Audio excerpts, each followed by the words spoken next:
Now, I want to talk about one thing that happened on Rampage. The Elite. Not going to talk about Kenny Omega's contract status. We'll save that for Sunday.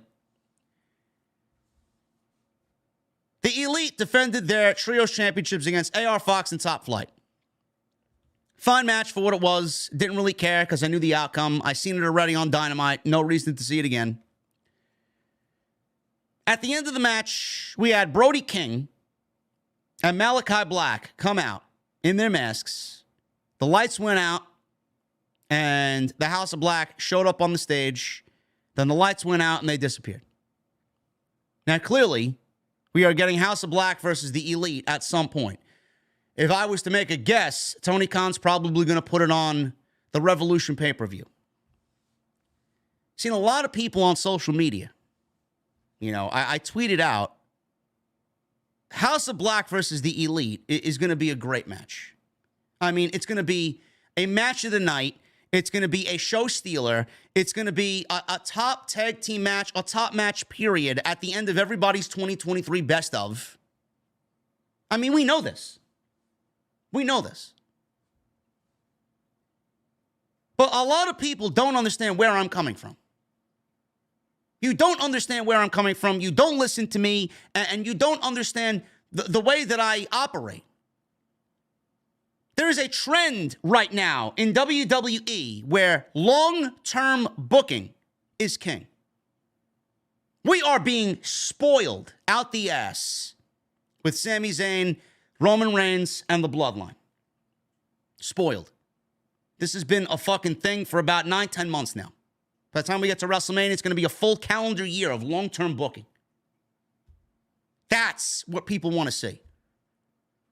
Now, I'm not saying that AEW doesn't have stories. They have stories. They have stories. But none of these stories are long-term booking stories.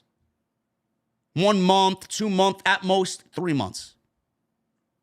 MJF and Bryan Danielson's going to be a great fucking match. Going to be a match of the year candidate. They're going to fucking kill it. I can't wait to see them both work their asses off because I love both of those guys, and they are two fantastic professional wrestlers. Then we got Chris Jericho versus Ricky Starks. Fine. Not really over the moon about the story. I think AEW's kind of dropped the ball on Ricky Starks and Chris Jericho. Some of it makes sense. Some of it doesn't make sense. Not really as hot as I was for it at the beginning of the year, or as I was in the beginning of the year for both of them, as I am now going into Revolution. But the story is there. Action Andretti's a part of that. They tried to get him over. There's a story there.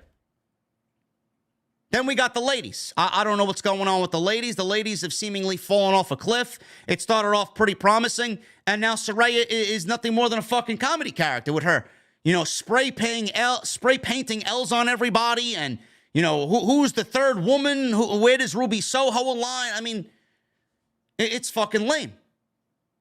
It's fucking lame. Wardlow and Samoa Joe. I mean, it took AEW how many fucking weeks to tell us a goddamn story about why Wardlow's hair was so significant to him when Samoa Joe cut it off? Who is Jade Cargill going to wrestle going into Revolution? The tag team championships. I mean, instead of it being about the Gun Club and the Acclaimed, we're getting 2 other fucking teams involved. We're having a battle royal on Dynamite and a battle royal on Rampage to determine 2 other teams to make it a fatal 4-way. Why? The only story that's had any time to develop on AEW has been Bryan and MJF. Has been Jericho and Starks. If you want to include Keith Lee and Swerve, include Keith Lee and Swerve. Keith Lee showed up on the show tonight. I'm assuming that we're going to get Keith Lee and Swerve at the pay-per-view, but Keith Lee's been off television for how long? You expect me to start caring again because he's back on television. He's been off TV for about 6 weeks. In that time, Swerve has been doing nothing. Feuding with QT Marshall, feuding with fucking Dustin Rhodes. Who gives a shit? I don't want to sit here and tell you that AEW isn't producing some banger television. They've been producing some of their best shows ever. They've been fucking great shows.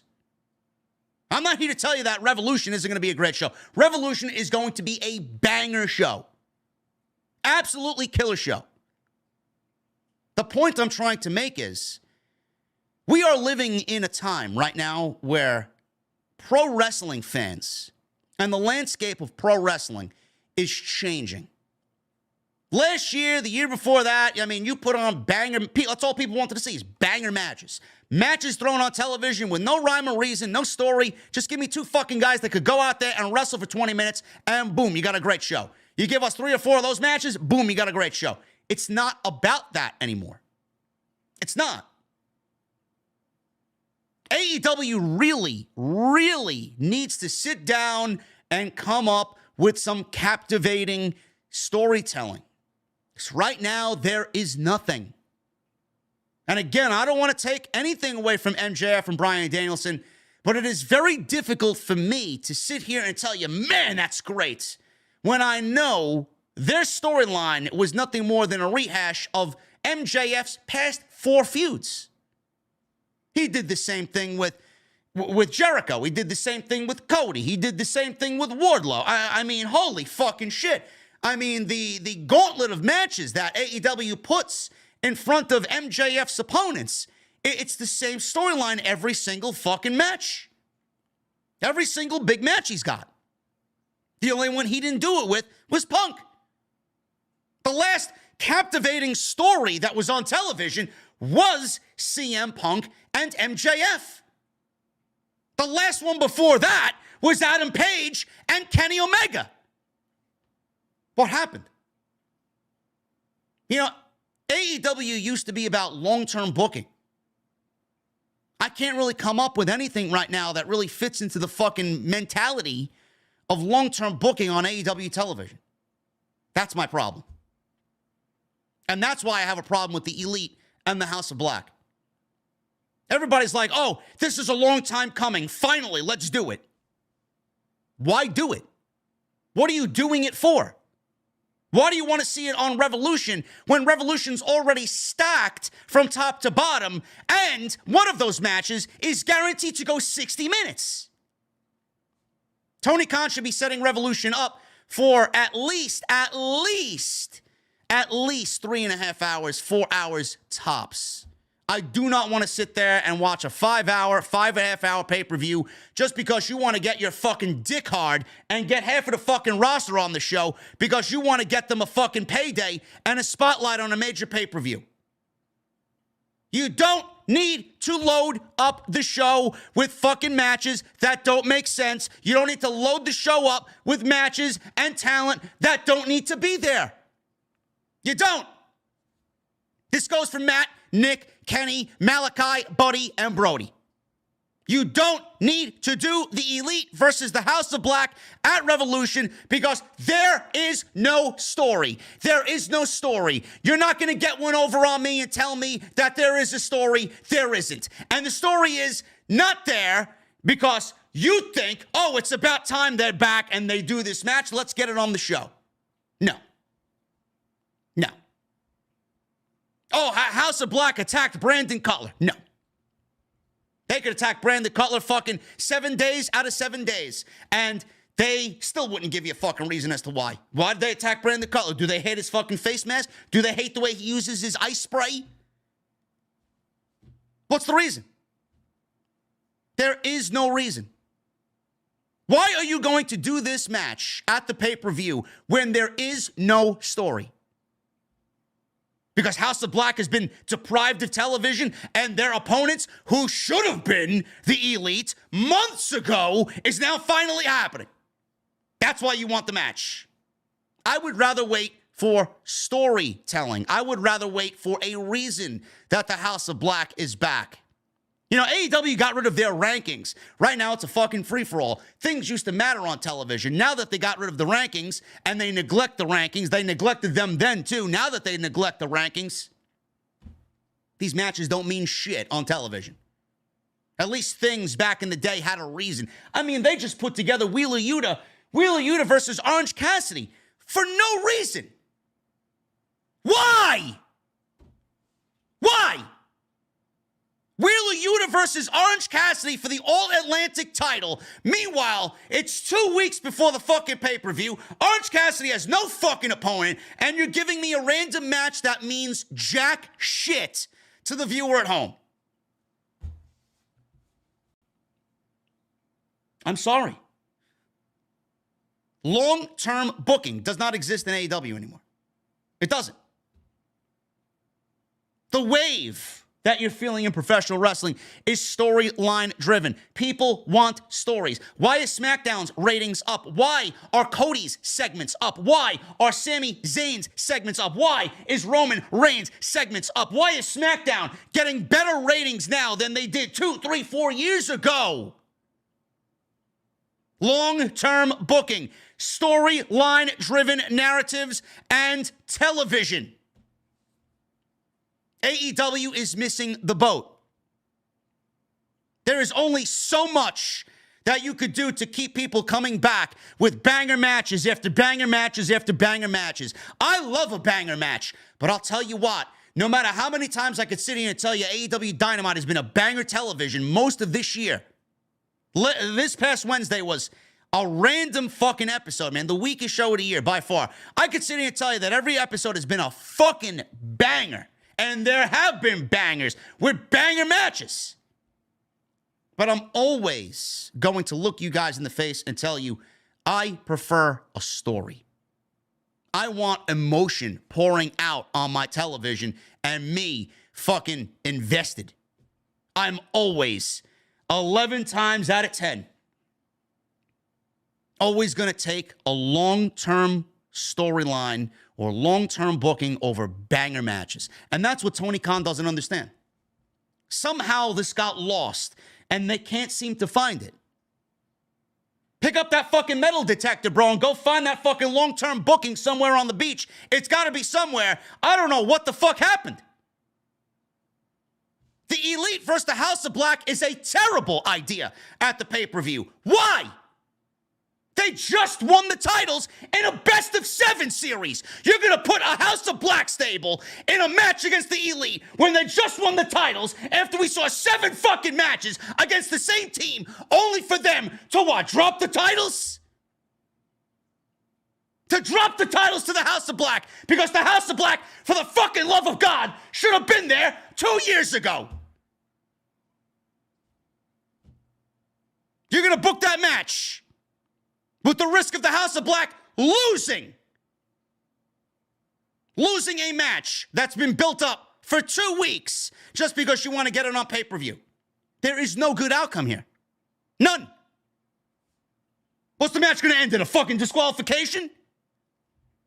You know how triple threat or trios matches go in AEW. The referees are fucking half-witted idiots. They let shit go all the time. I don't know who the fuck the legal man is by fucking 10 minutes in. It does not make sense. It doesn't. Then you get the fucking people. Oh, you got to charge. You got to put on the best show possible. You got to load the show up because people are paying $50 fucking for it. That is the lamest fucking excuse that I've ever heard anybody use. I would have paid fucking $70 for those takeover shows. You know how many matches they had? 5. 5. How many matches does the Elimination Chamber have? How many matches does the Elimination Chamber have? 5 fucking matches. 5. Roman, Sammy, 2 chamber matches, Brock and Lashley, and the mixed tag team match with the Judgment Day, Edge and Beth Phoenix. 5 fucking matches. And I'd pay $50, $60, $70 to watch long-term booking play out on the road to WrestleMania tomorrow night. Why do we need 8 matches, 9 matches, 10 matches, 5 hours? Why? Why do we need matches taking place on pay-per-view that don't need to be there? Where stories aren't prevalent. They're not there. With a huge risk of putting a group that everybody wants to see on TV in a losing situation. Oh, but maybe we'll do the match and the story will build out of the match. No. Now, that's another lame excuse. I would rather have the match take place when there is enough story built up. The last time that AEW had any long-term booking was when CM Punk was on television. I don't give a fuck what you think about CM Punk. I don't give a shit what you feel about CM Punk. You could hate CM Punk. You could love CM Punk. You could fucking pray the man fucking drops dead tomorrow. I don't care. I don't care. If there is anything that this company needs, it is fucking CM Punk. Because CM Punk, with him coming back, he brings long-term booking with him. If they are not booking that Elite and Punk feud on television with FTR when he makes his way back to television, because he certainly is. If Tony Khan is a smart man, he is ready to bring Punk back with a major plan. Then you got rumors of Kenny Omega being courted by Triple H. Now, Triple H is absolutely going to go out of his way over the moon to sign Kenny Omega. If Triple H signs Kenny Omega to WWE, AEW has 1 foot in the fucking grave. You thought Cody leaving was bad. If Kenny Omega leaves, what the fuck does that do to that locker room? You think Moxley's going to be there forever? You think Jericho is going to fucking be at this age forever? You think Danielson's going to wrestle for another 10 years? If Kenny Omega leaves, AEW's soul is gone. He is AEW. Nick and Matt Jackson are AEW. You're running the risk of killing the whole fucking promotion. There is no long-term booking on AEW television. And Tony Khan thinks he could get away with it because he goes on cagematches.net and he looks at the fucking versions online giving them 5 stars.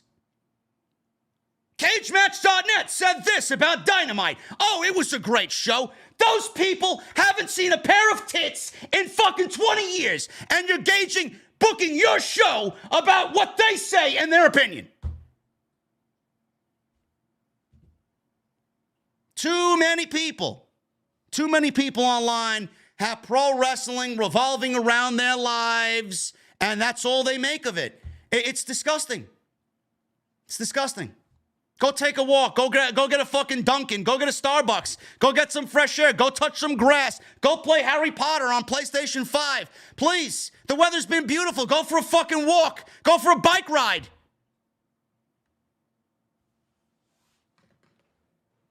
I mean, am I wrong? Am I wrong? Tell me when I'm telling lies, please. Yeah, Tony Khan wants to buy WWE. Yeah, we're really interested in the sale process. For what? You can't even book your own fucking promotion the right way. You're going to go buy WWE? He's got Ring of Honor. He's got AEW. He's got fucking WWE sale on the mind. I mean, holy fucking shit. This is the guy that's trying to book a match between 6 men 1 week out of a pay-per-view, and this guy wants to go buy WWE. Does he sleep? Is he a Terminator? Is he an android? Is he related to Charlotte? I'm not complaining because I hate the product. I'm complaining because I'm worried. I'm complaining because things are wrong. Don't book it. Nobody's going to listen to me. Next week, Dynamite will find out that we got House of Black versus the Elite at the pay-per-view. And I'll tell you exactly what I said here then.